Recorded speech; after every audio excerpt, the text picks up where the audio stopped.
Hrvatski narode, Hrvatice i Hrvati, dragi moji prijatelji, prvašice i prvaši. Evo, u subotu je u centru Zagreba bila pederska parada.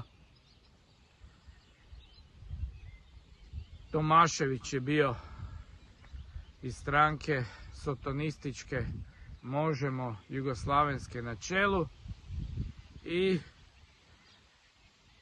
u toj koloni vijorila se jugoslavenska zastava usred centra Zagreba. Ovom prilikom pitam policiju, hrvatsku policiju, zašto nije reagirala?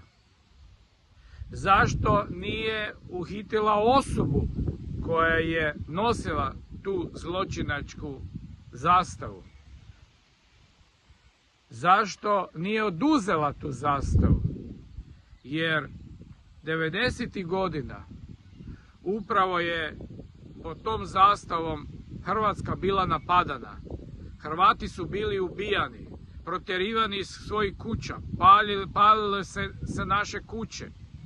Kako sada ta zastava može slobodno, znači, netko nositi u centru Zagreba? Znači, po meni je to, nije kazneni, ali prekršajno djelo. Zašto policija nije reagirala? Zar se bojite?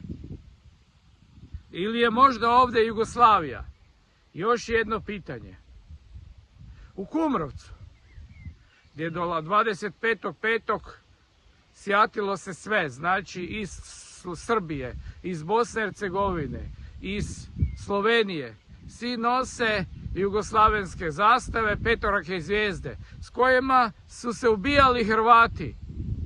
I poslije 45. progonilo se za vrijeme komunističke Jugoslavije, a 90. godina znamo što je bilo. Opet su nas ubijali. Kako ta zastava može, znači, i nositi se te zastave u Kumrovcu, gdje se stvara nekakva nova Jugoslavija, gdje dođu svi oni koji mrze Hrvatsku, Kumrovec, a vi ne reagirate, hrvatsku policiju.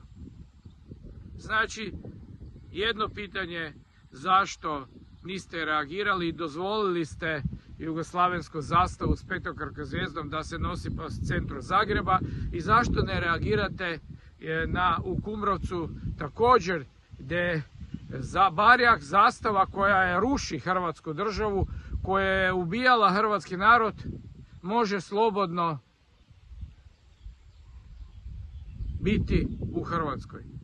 Ne znam, možda ja griješim, možda ja mislim da sam Hrvatskoj, ali možda je to Jugoslavija, ili je to velika prevara, pa u stvari mi mislimo da smo u Hrvatskoj, a ono je i dalje Jugoslavija, a komunisti i dalje vladaju Hrvatskom državom.